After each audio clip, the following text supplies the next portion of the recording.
Indian nursing കൌൺസിലിന്റെ അംഗീകാരം ലഭിക്കാത്ത സംസ്ഥാനത്തെ 26 നഴ്സിംഗ് കോളേജുകളിൽ ആരോഗ്യമന്ത്രിയുടെ മണ്ഡലത്തിലെ നഴ്സിംഗ് കോളേജും അംഗീകാരമില്ലാത്തതിനാൽ പത്തനംതിട്ട ഗവൺമെന്റ് നഴ്സിംഗ് കോളേജിലെ ഒന്നാം സെമസ്റ്റർ വിദ്യാർത്ഥികളുടെ പരീക്ഷാഫലം തടഞ്ഞുവച്ചിരുന്നു. Pathanamthitta government nursing കോളേജാണിത്.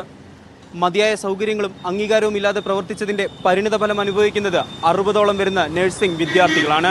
ഈ മാസം 17-ന് നഴ്സിംഗിന്റെ ഒന്നാം സെമസ്റ്റർ പരീക്ഷാഫലം പുറത്തുവന്നപ്പോൾ പത്തനംതിട്ട ഗവൺമെന്റ് നഴ്സിംഗ് കോളേജിലെ വിദ്യാർത്ഥികൾക്ക് നിരാശയായിരുന്നു.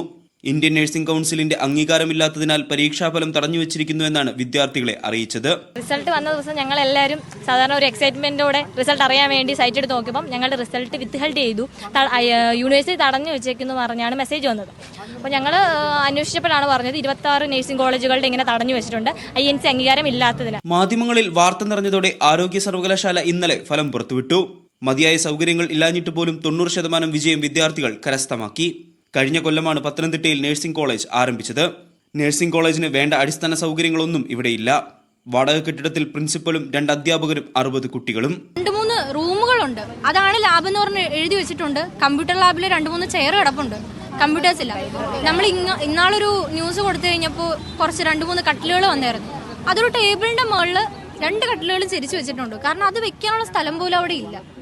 ഇങ്ങനെയാണ് ഞങ്ങൾ പഠിക്കുന്നത്. ഞങ്ങൾ ലാബൊക്കെ കഴിഞ്ഞ് ഞങ്ങളിവിടെ പ്രാക്ടീസിന് വരേണ്ടതാണ്. അവിടെ പഠിക്കാതെ ഞങ്ങൾ ഇവിടെ ഒന്ന് എന്ത് ചെയ്യാനാ? നഴ്സുമാരല്ലേ, ഞങ്ങൾക്ക് പ്രാക്ടീസ് ചെയ്യാതെ എന്ത് നടക്കാനാ? ഇന്ത്യൻ നഴ്സിംഗ് കൌൺസിൽ ചൂണ്ടിക്കാട്ടിയ പോരായ്മകൾ പരിഹരിക്കാൻ നടപടി സ്വീകരിച്ചിട്ടുണ്ടെന്ന് ആരോഗ്യ സർവകലാശാല പറയുമ്പോഴും കോളേജ് ആരംഭിച്ച് 1 വർഷം പിന്നിട്ടിട്ടും യാതൊരു നടപടികളും ഉണ്ടായിട്ടില്ല. നിതിൻ തോമസ്, മീഡിയ 1, പത്തനംതിട്ട.